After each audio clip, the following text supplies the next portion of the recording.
ورحمة الله وبركاته. الحمد لله والصلاة والسلام على رسول الله وبعد.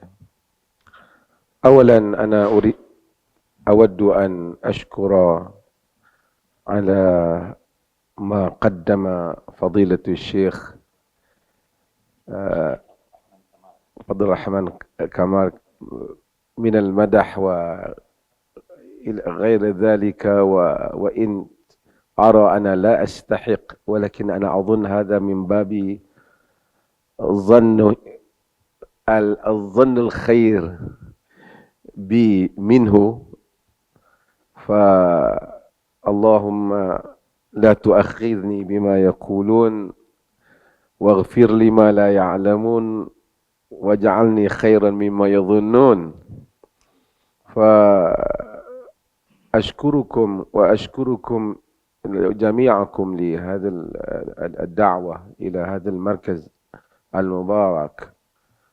فنظرا إلى بعض الإخوة الحاضرين هم لا يفهمون اللغة العربية، والدكتور بجنبي أيضا لا يدخنون اللغة العربية، فأنا لا أدري، ممكن بعض أسئلة أنا أظن لأن الوقت نحن محدود جدا، فأنا في ساعة خامسة، ساعة إقلاع الطائرة في الساعة 5، فأنا إن شاء الله ممكن أنا سأقدم مقدمة قليلة جدا، بعد ذلك نفتح للسؤال إذا استطيع أن أجيب وإلا يعينني بعض الإخوة إن شاء الله.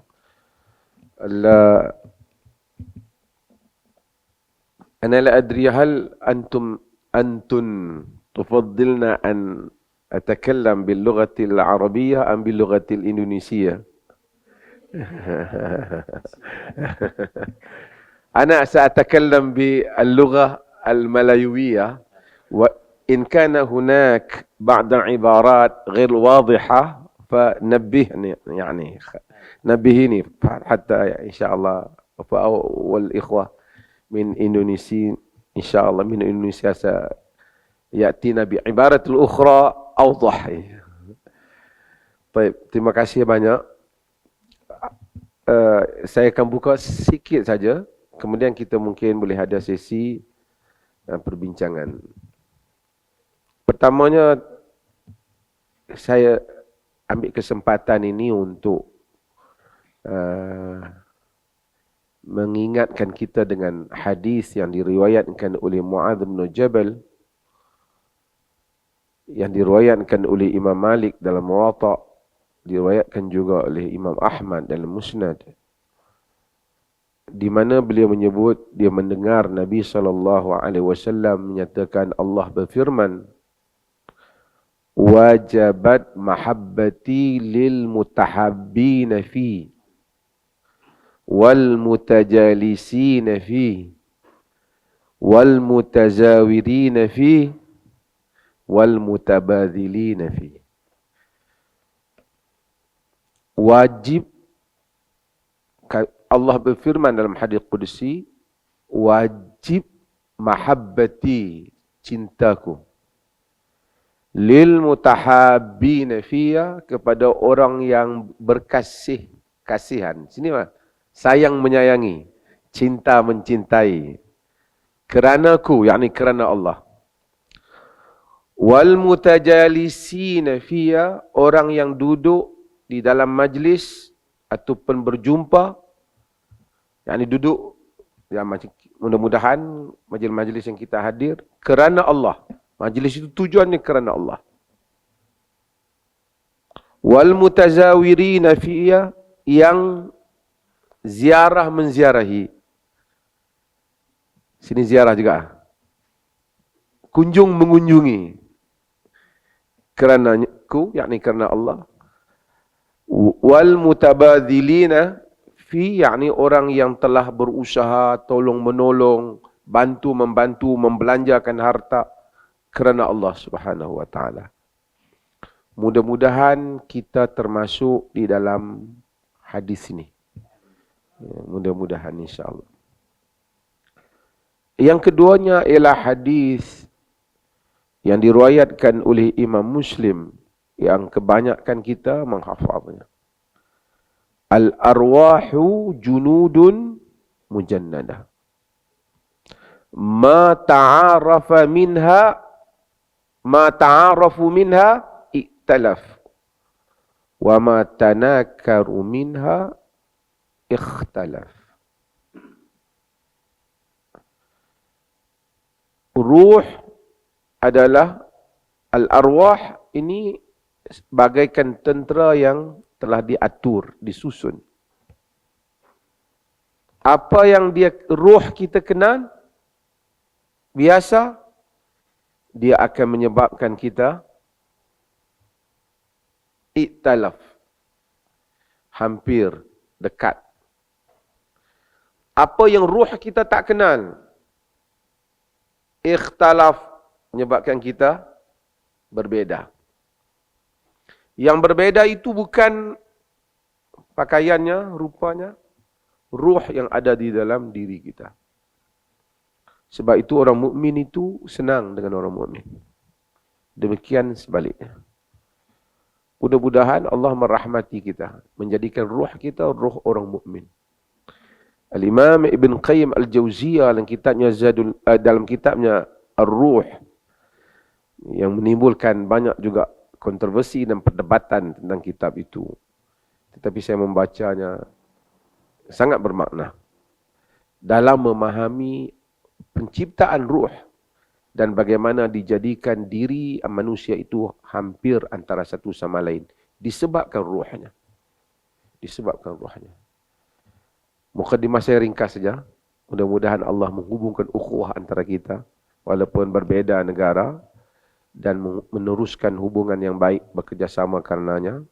InsyaAllah saya buka kepada soalan ataupun jika ada dan boleh ditanya di dalam bahasa Arab ataupun bahasa Indonesia. Silakan.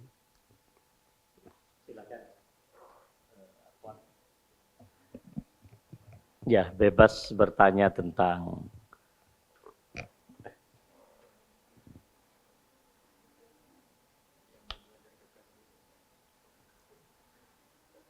silakan.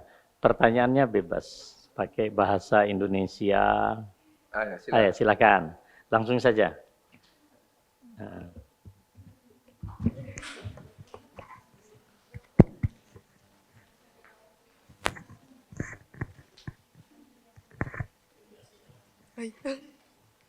Tes. Bismillah, afwan sebelumnya Ustadz, saya izin bertanya. Saya Mutiara Labibah. Insya Allah saya akan melakukan penelitian terkait hukum tanam rambut perspektif manhaj tarjih Muhammadiyah. Karena sebelumnya penelitian hukum tanam rambut ini masih sedikit Ustadz. Untuk menambah referensi saya, sebelumnya Ustadz, kalau tanam rambut ini kan sependek pengetahuan saya itu berbeda dengan menyambung rambut. Karena kalau tanam rambut itu kita menggunakan rambut kita sendiri. Sedangkan menyambung rambut itu menggunakan rambut orang lain. Begitu Ustadz. Nah, sebelum-sebelumnya ada ya penelitian-penelitian sebelumnya, 1-2 penelitian itu mengatakan ada orang yang berpendapat kalau tanam rambut itu boleh mubah hukumnya karena ada kemaslahatan. Kemaslahatannya apa?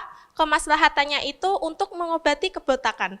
Jadi orang yang mengalami kebotakan itu melakukan tanam rambut Ustadz. Jadi kan otomatis dia nggak jadi botak lagi gitu ya Ustadz. Sedangkan ada yang berpendapat tanam rambut itu hukumnya haram. Kenapa haram? Karena dia itu mengkiaskan tanam rambut seperti menyambung rambut. Dan tujuannya hanya untuk estetika semata. Yang saya bingungkan, yang membuat saya bimbang, katanya boleh kalau tujuannya bukan untuk estetika. Tapi normalnya orang yang botak melakukan tanam rambut itu kan endingnya cuma buat estetika juga Ustadz. Terus yang haram juga buat estetika. Nah saya mau bertanya Ustadz, kalau menurut Dewan Agama Islam Perlis, Bagaimana Ustadz? Terima kasih. Ini untuk menambah referensi risalah saya. Mohon maaf sebelumnya Ustadz. Terima kasih banyak. Wassalamualaikum warahmatullahi wabarakatuh.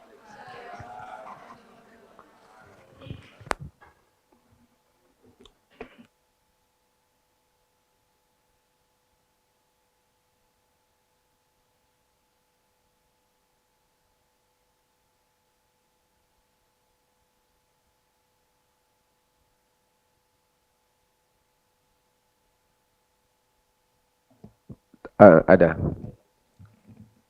Cumanya dasar umum di agama. Hal-hal yang berkaitan dengan kehidupan. Makanan, kebudayaan, sini kebudayaan, budaya ya. Budaya, pakaian, apa lagi? Perhiasan, pergerakan, kesemua hal ini hendaklah bermula dengan status boleh dahulu. Al-aslu fil asya'i al-ibahah. Hukum pada hal-hal yang seperti itu, hal-hal kehidupan, daily life. Di sini bukan, kalau harus tu lain, bahasa harus di Malaysia lain. Sini apa dia? Dibolehkan dia. Dibolehkan. Karena harus di Malaysia tu boleh. Sini harus di sini wajib ya. Lain. Itu saya kena jaga. Okay. Jadi dibolehkan. Permissible. Dibolehkan. Jadi tanam rambut ini termasuk dalam apa? Dalam ibadah kah di dalam kehidupan? Kehidupan. Ibadah tidak dibolehkan melainkan adanya dalil. Ibadah yang khusus, yang ada sifatnya. Pergerakan yang dianggap ibadah, yakni ibadah mahdah. Ibadah yang solat, puasa dan seumpamanya. Sekarang tanam rambut termasuk dalam bahagian apa? Kehidupan. Okey. Jadi patutnya status asalnya boleh. Tapi oleh kerana ada hadis Nabi la'anallah al-wasilah, orang yang sambung rambut ni. Di dalam ibadah tidak boleh kita amalkan melainkan dengan adanya dalil kerana mengelakkan kita membuat syariat. Am lahum syuraka'u syara'u minad din ma lam ya'zan bihillah. Adakah mereka ada sekutu yang membuat syariat dalam agama? Tidak ada. Tak boleh. Tapi dalam kehidupan, wa khalaqa lakum ma fil ardi jami'a, diciptakan apa saja untuk kamu di dunia ini, untuk manusia hidup. Jadi asalnya status asalnya boleh, tapi oleh kerana ada hadis wasilah ini, maka timbul persoalan mengapa tidak boleh? Kerana larangan bagi hal-hal yang membabitkan kehidupan pada kebiasaannya ataupun logiknya mesti mempunyai illah ataupun mesti mempunyai sebab larangan yang dapat difahami. Mengapa solat subuh 2 rakaat tak dapat difahami? Mengapa solat zuhur 4 rakaat tak dapat difahami? Mengapa rokok satu kali tak dapat difahami? Ini ibadah. Tapi mengapa haram arak dapat dipahami atau tak? Dapat dipahami. Mengapa haram riba dapat dipahami tak? Mengapa haram mencuri dapat dipahami tak? Mengapa haram sambung rambut? Ini menjadi titik perbincangan di kalangan para sarjana hukum. Di kalangan mereka kata, larangan itu sebahagiannya kerana ia najis. Rambut pada zaman dulu. Konteksnya 1400 tahun dulu. Bila sambung daripada rambut orang lain, artinya yang sudah mati ataupun seumpamanya tu rambut daripada haiwan, kata mereka itu puncanya. Puncanya sebabnya. Apa sini punca ada sebabnya? Hadza huwa sabab illatuhu. Hadha huwa al-'ill, hadhihi al-'illah. Itu adalah kerana itu. Disebabkan itu. Sebab faham kan? Sebab hukum. Di kalangan para sarjana kata tidak. Yang ilahnya itu ialah, sebab yang utama itu ialah ghish ataupun penipuan. Satu orang yang telah sudah tua, berambut palsu, kemudian meminang anak darah, lalu disangka jejaka. Rupanya sudah tua. Pada zaman yang tidak ada, sini apa? ID panggil? ID ya.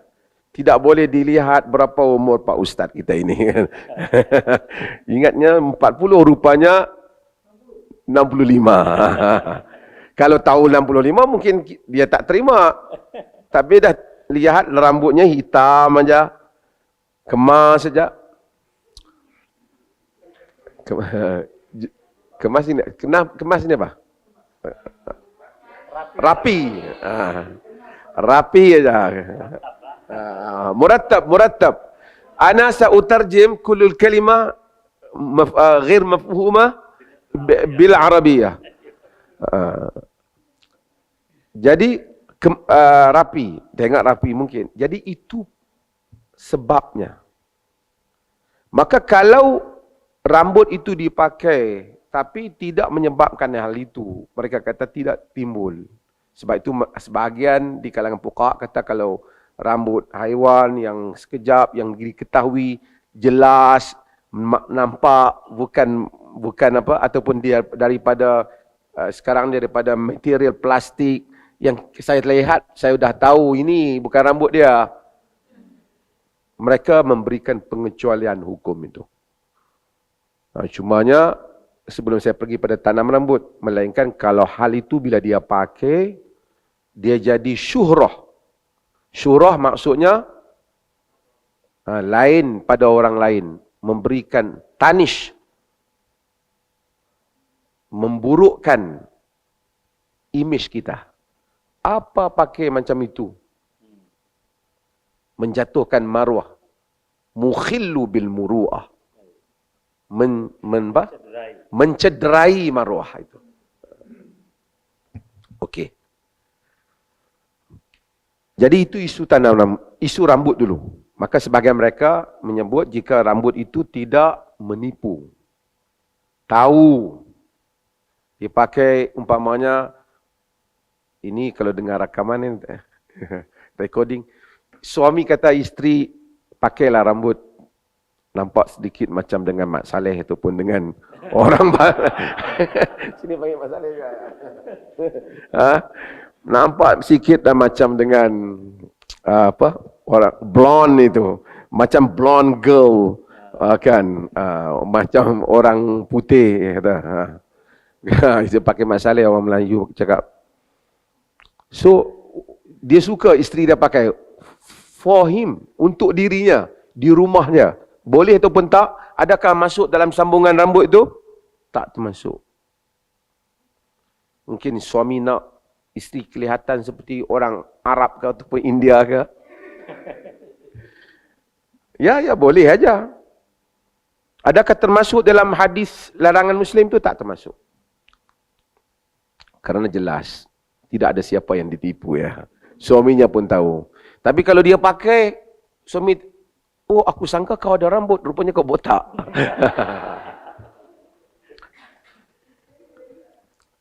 Tapi tanam rambut adalah satu isu fikih yang baru.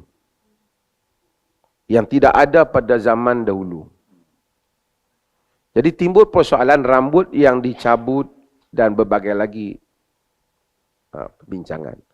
Secara umumnya, ramai para fuqaha itu bersetuju jika rambut sendiri yang digunakan ditanam semula. Dan itu pun praktis yang banyak berlaku sekarang. Dicabut rambut sendiri, ditanam semula. Dan tak ada siapa yang ditipu. Memang rambut tu benar-benar tumbuh. Dan asalnya memang dia ada rambut. Kan, dia ada rambut. Adakah? Dia memang ada rambut. Dan rambut itu tidak ada penipuan kerana orang tua pun ada rambut, kan? Tapi kalau yang letak tadi bila mandi sudah tak ada. Tapi kalau dia masukkan rambut dia yang betul, dia memang ada rambut. Dan asal rambut dia dibaiki. Maka di atas dasar itu tidak ada unsur penipuan dan tidak ada larangan yang lain.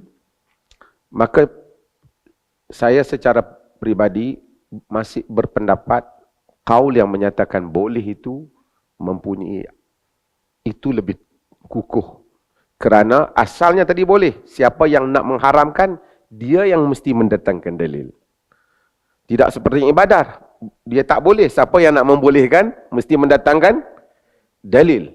Sekarang asalnya boleh. Siapa yang tak boleh kan, dia mesti mendatangkan dalil. Boleh difahami ya? Okey. Terima kasih.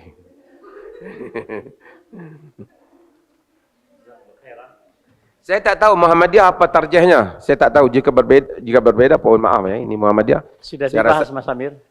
Ya. Tidak, Mas Amir. Tarjih apa pandangannya? Belum. Belum ya? Iya, tanam rambut. Hukum tanam rambut. Belum ya? Jangan semua diharam. Kalau nanti pimpinan Muhammadiyah yang botak, tidak ada peluang lagi. Ada pertanyaan yang lain? Tafadhili.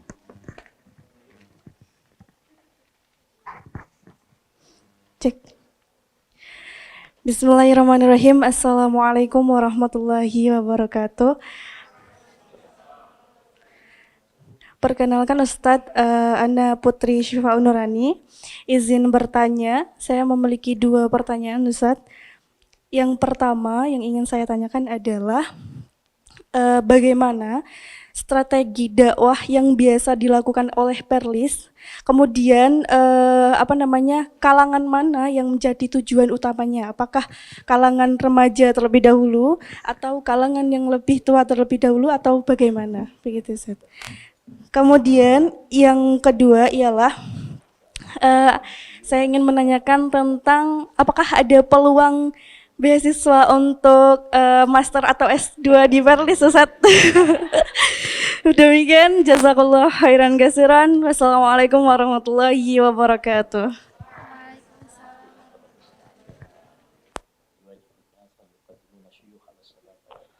طيب بالنسبة للسؤال الثاني هذا أهم من السؤال الأول.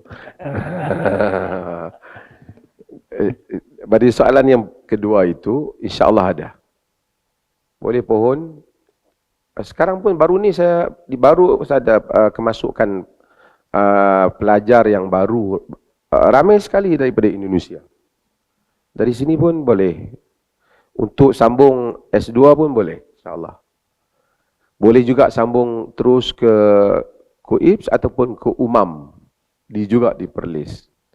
Dan kita sedang mengusahakan biaya untuk pelajar-pelajar dari Indonesia, sama ada ke UMAM pun kita sedang memperuntukkan beasiswanya, minhah di Rusia. Yang kedua ialah siapa yang nak didahului. Jika kita lihat kepada apa yang hendak di bidang ataupun sini apa bidang? Bidang juga, bidang juga. Innallaha ya'murukum an tu'addul amanati ila ahliha. Ahli ini dia tidak kata tua ataupun muda. Tapi kalau ilmu merujuk kepada ahli ilmu. Kalau di medan peperangan merujuk kepada ahli di dalam medan peperangan. Saya sebut ini dulu, nanti saya akan pergi yang seterusnya. Kalau di dalam medan peperangan, ahli medan peperangan. Kalau di medan keuangan maliyah, ahli di medan keuangan. Ini sehingga menyebabkan sarjana as-siyasatus syar'iyyah berbincang, jika ada 2 calon yang hendak dipilih, kerana Al-Quran menyebut inna khaira man istajarta al-qawiyul amin. Sesungguhnya sebaik-baik orang yang engkau ambil bertugas hendaklah qawi, maksudnya competence, berkelayakan, kompetensi sini.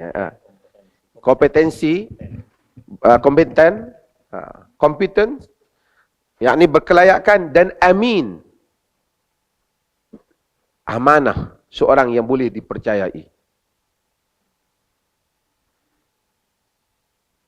Kalau satu orang itu ada satu jawatan, ini dibincangkan oleh Syekhul Islam Ibn Taymiyah rahimahullah di dalam As-Siyasatu Syar'iyyah fil Ra'i wal Ra'iyah. Kita ada dua tokoh, dua orang calon ataupun sini kandidat capres, calon presiden ataupun calon yang lain lah. Seorangnya sangat kompeten tapi kurang amanah. Seorangnya sangat amanah, kurang kompetensinya. Siapa yang patut kita pilih? Quran kata qawi, amin.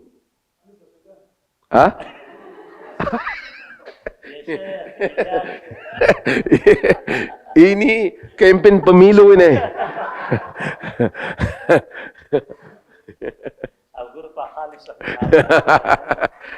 Okey, siapa yang patut kita pilih?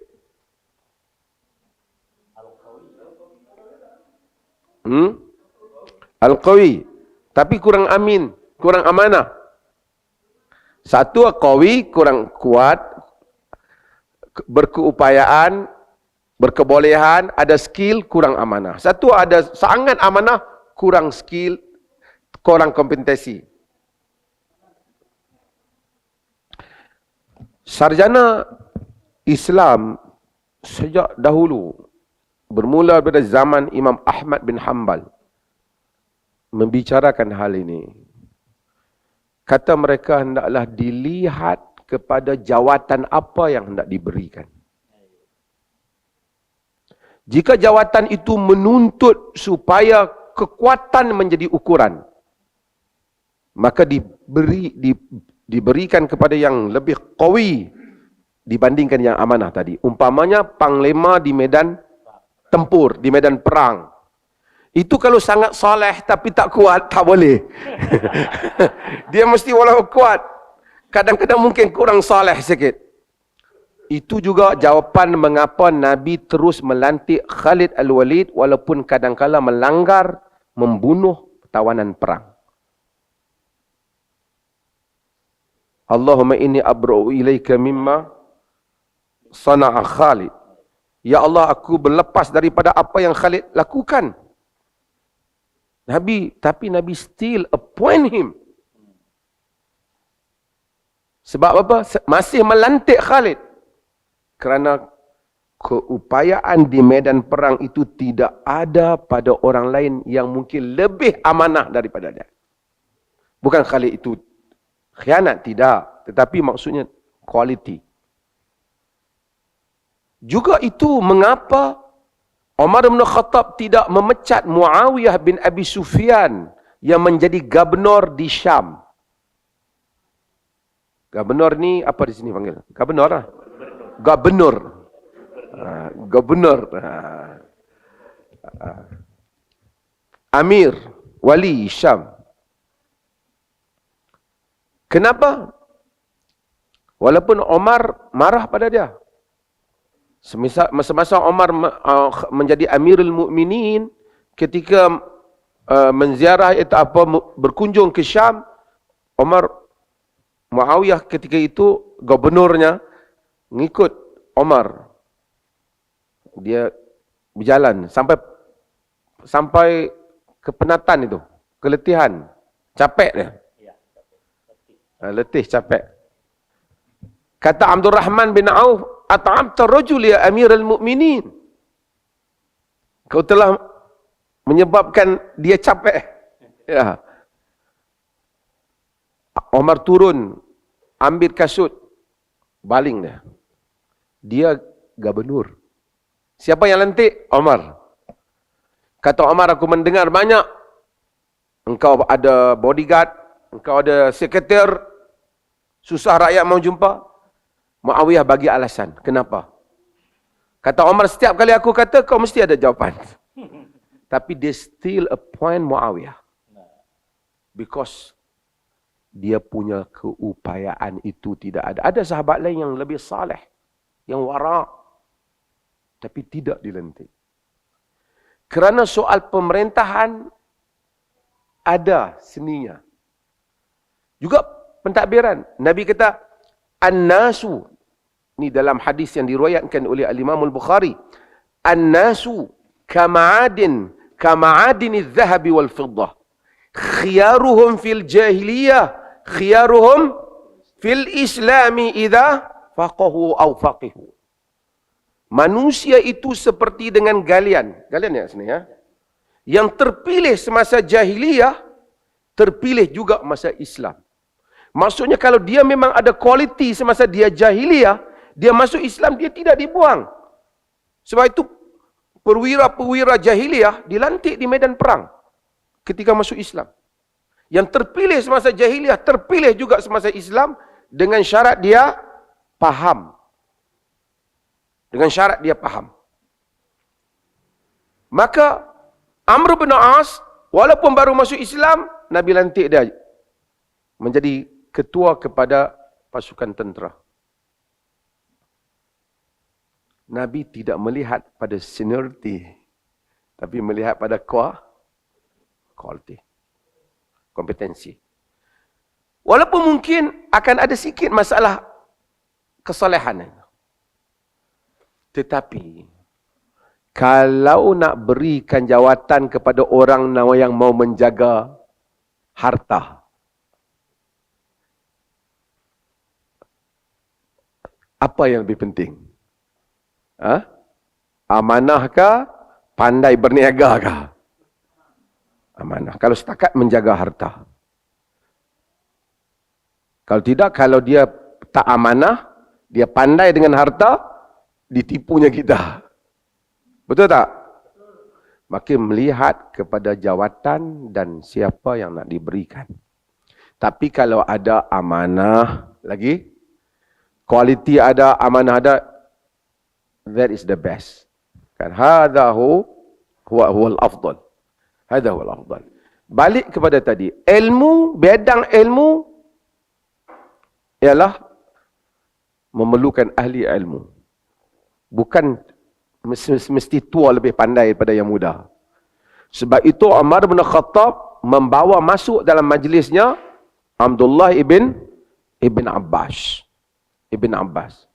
Dan Abdullah bin Mas'ud, dia ketika masih muda, dia muda pada sahabat lain, memenuhi era dengan ilmu dah. Sebab itu Ali kata, inna fata qad mala'a al-Kufah bi'ilmihi. Dia telah memakmurkan Kufah dengan ilmunya. Sebab itu fiqh Abu Hanifah, kebanyakannya ialah fiqh Abdullah bin Mas'ud. Abdullah bin Mas'ud. Mudah. Tetapi di dalam penyampaian, tadi kalau sebutkan patut, bukan soal pengetahuan, tapi soal hikmah, wisdom. Kerana nak menyampaikan ilmu, bukan saja ada ilmu, tapi mesti ada kebijaksanaan menyampaikannya. Kita tahu ia haram, tetapi kita tengah memahami konteksnya. Bukan saja tahu hukum, tapi mesti mengetahui latar orang yang bertanya. Di dalam hadis yang diriwayatkan oleh Imam Ahmad di dalam Musnad, semua kita mungkin tahu hadis ini.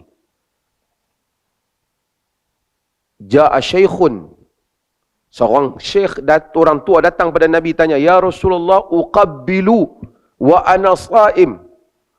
Qala na'am. Dia tanya, wahai Rasulullah, aku mencium isteriku sedangkan aku berpuasa. Nabi kata, na'am, ya. Kemudian datang seorang lagi, orang muda, kemudian bertanya soalan yang sama, uqabbilu wa ana sha'im, aku cium sedangkan aku puasa. Nabi kata, la. Hadis itu kata, faja'ala ba'duna yanziru ila ba'd. Atau nazara ila ba'd. Kami lihat antara satu sama lain. Why? Kenapa jawapannya berbeza bagi soalan yang sama?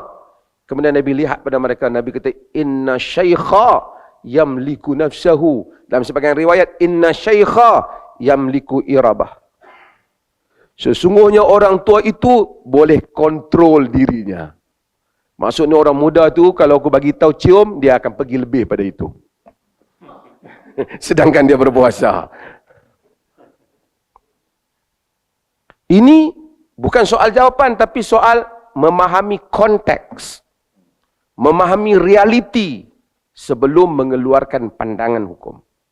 Bukan saja mengkaji boleh dan tidak boleh, tapi hendaklah mengetahui audiens. Saya sebut dalam perbahasan saya, al-bu'du al-mukhatab.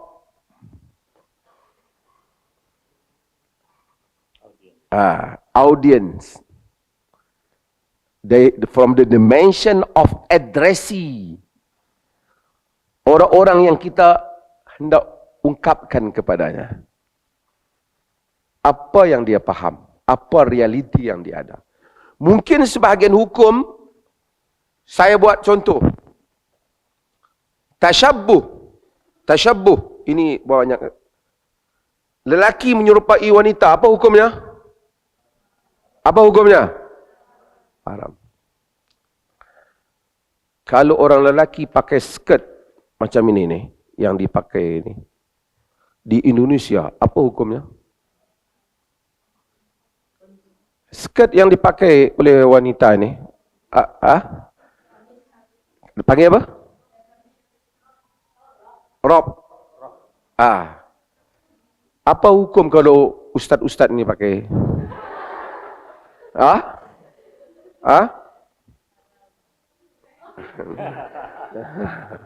La'anallah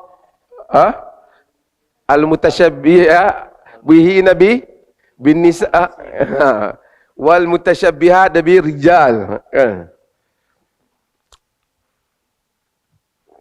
Maksudnya tak boleh tu. Tapi kalau kita pergi ke Scotland, di Scotland lelaki memakai skirt, dipanggil kilt.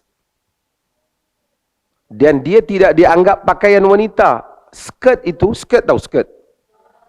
Skirt yang dia pakai itu memang macam skirt, tapi skirt itu dianggap maskulin dia, lelaki dah. Apa kita panggil skirt? Kilt. Kilt lah. Di sebahagian negara di Malaysia itu kain batik Jawa itu, kain batik Jawa. Kalau lelaki pakai ke masjid, dia kata itu kau pakai kain isteri kau.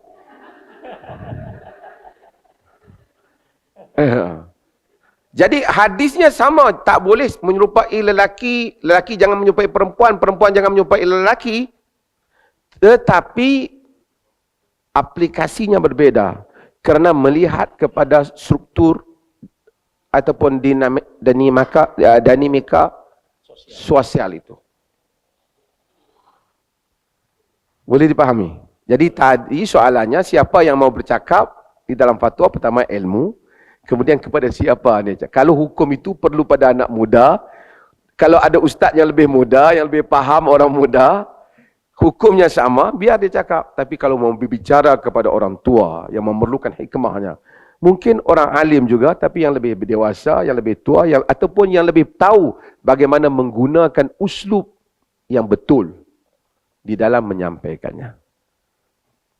Ada satu buku saya suka dahulu, bukan buku ilmiah, tapi ditulis oleh Omar At-Tilmashani, Baina hikmati syuyukh, Baina hamasati syabab wa hikmati syuyukh. Di antara semangat orang muda dan hikmah orang tua. Balance. Itu kadang-kadang bukan mesti tua umurnya, tapi pengalamannya mesti tua. Mafhum?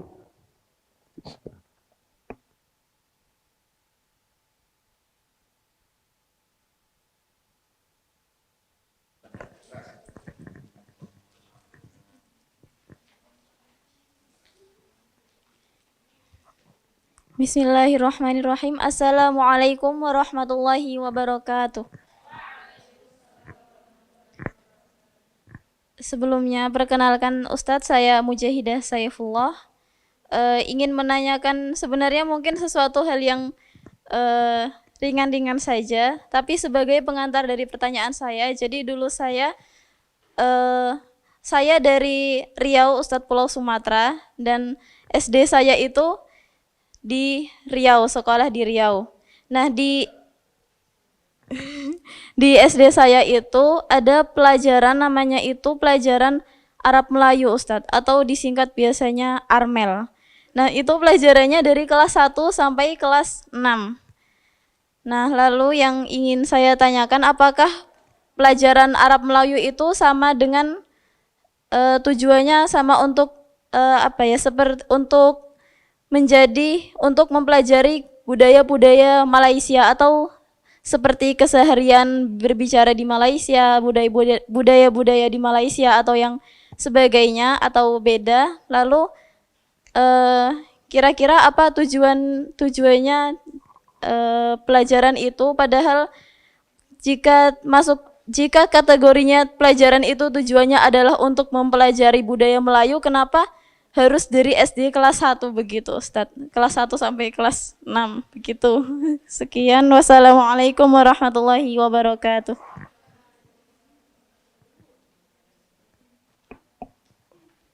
Okey, saya nggak pasti itu tentang bagaimana sistem SD itu.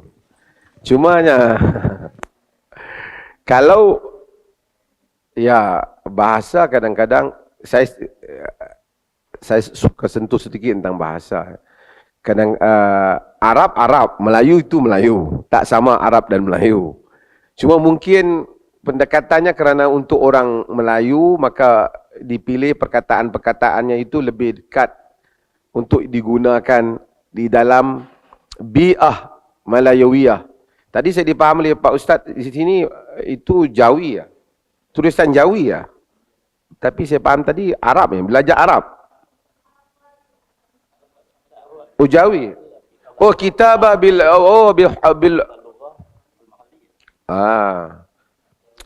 itu dahulu sebab orang Melayu hurufnya dia sebelum Inggris datang ke tanah Melayu, British, itulah hurufnya yang digunakan. Sebahagian mereka ada huruf yang lain, tapi apabila pengaruh Islam datang, itu yang digunakan. Cuma di dalam huruf Arab Melayu yang disebut tadi ini, Jawi lah. Jawi itu asal Jawa, tapi kan ada huruf-huruf yang tak ada dalam Arab, seperti ca, ga, nga, yang titik 3 itu. Dan itu ada berlaku bukan saja pada Arab, juga pada Parsi. Parsi juga ada yang sama. Juga kepada Urdu. Urdu juga ada yang sama. Urdu juga ada yang sama. Pakistan, Urdu, begitu juga. Karena bangsa-bangsa yang telah menganut Islam, mereka mengadaptasikan huruf-huruf Arab untuk mereka gunakan dalam kehidupan mereka. Dan itu ada positif dan negatifnya. Positifnya ialah mudah untuk mereka baca Al-Quran. Negatifnya kadang-kala ialah ya positifnya banyak, boleh sebut elok. Cuma kadang-kala kalau dimelayukan macam nikmat, kalau ditulis sekarang ni di Malaysia nikmat mungkin nak ditulis nikmat, itu lain. Qalbu, kalau qalbu dalam bahasa Arab maksud apa? Qalb, jantung. Tapi kalau dalam kalbuku maksud apa? Saya tidak tahu dalam bahasa Indonesia ada perkataan kalbu tak? Ada kan, dalam kalbu. Tapi kalbu dalam bahasa Arab apa dia? Anjing. Tapi qalbu dalam bahasa qalbu dalam bahasa Arab jantung, maksudnya qalbu. Dan kemudian satu lagi yang saya selalu betulkan di mana-mana. Terjemahan hati fi qulubihim, di dalam hati-hati mereka itu tidak tepat. Kerana sebenarnya bukan hati. Qulub adalah jantung. English Inggeris terjemah tepat. Heart. Heart maksudnya apa? In my heart. My heart go on. Will go on. Titanic. Kan? Maksudnya heart maksudnya. Tapi kalau diterjemah kalau di Malaysia heart attack. Terjemahnya apa? Serangan jantung. In my heart terjemahannya tapi biasanya diterjemahkan di Indonesia apa? Terjemahan tu salah. Salah terjemahan tu. Sebab itu doktor pakar di dalam jantung, dia keheranan kerana dia tak tahu bahasa Arab. Dia kata, inna fil jasadi mudghah, idza salahat jasadu kullu, wa idza fasadat jasadu kullu, ala wahya al-qalb. Dalam diri ada satu ketul daging, apabila elok-elok semua, kalau buruk-buruk semua, ketahuilah ia adalah, terjemahan dia apa? Yang biasa diterjemah, kata adalah hati. Doktor kata macam mana Islam kata hati? Sebabkan punca penyakit adalah jantung. Saya kata Islam tak kata hati. Orang Melayu terjemah hati. Heart, qulub, qalb. Terjemahannya apa? Jantung. Jadi betulkan terjemahan di Indonesia juga. Jantung. Kerana jantung adalah penyebabnya. In my heart. Orang putih betul. In their heart, disease. Betul. Terjemahan Inggeris betul. Terjemahan kita sedikit tidak tepat. Kerana kalau hati itu kabad. Kan? Itu yang sebetul. Ini terjemahan. Dan bahasa ini saya sedikit akhir. Kita dah habis masa. Bahasa tak sama. Dan tadi kita nilai-nilai persekitaran tu mempengaruhi bahasa. Saya nak tanya, pernah tengok tak? Sini Indonesia panggil apa? Zebra itu kalau di dalam bahasa Indonesia panggil apa? Zebra. Kalau di Malaysia tu dia panggil kuda belang. Kuda belang. Kuda belang itu Arab tidak kata kuda belang. Arab kata himarul wahshi. Kaldai liar. Maksud Arab melihatnya kaldai. Orang Melayu jarang, jadi dia tengok jangan-jangan dia kata tu kuda. Saya nak tengok bahasa. Saya tengok bahasa Jawa saya tahu. Beras. Beras apa?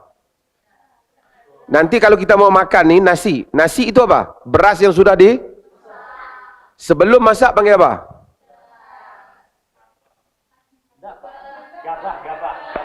Lagi? Padi lagi? Ada antah. Lagi yang pecah-pecah. Ada. Tapi banyaklah kan untuk beras. Inggeris tak ada. Rice. Betul tak? Rice. Semuanya rice. Arab sama juga. Al-arus. Tak ada. Tak ada beras, tak ada padi. Sama aja dia. Sebab apa? Dia bukan makan beras. Dia bukan ahli beras. Kita yang ahli beras. Betul tak? Tapi kalau datang kepada tamar, Arab ada balah. Arab ada rutab.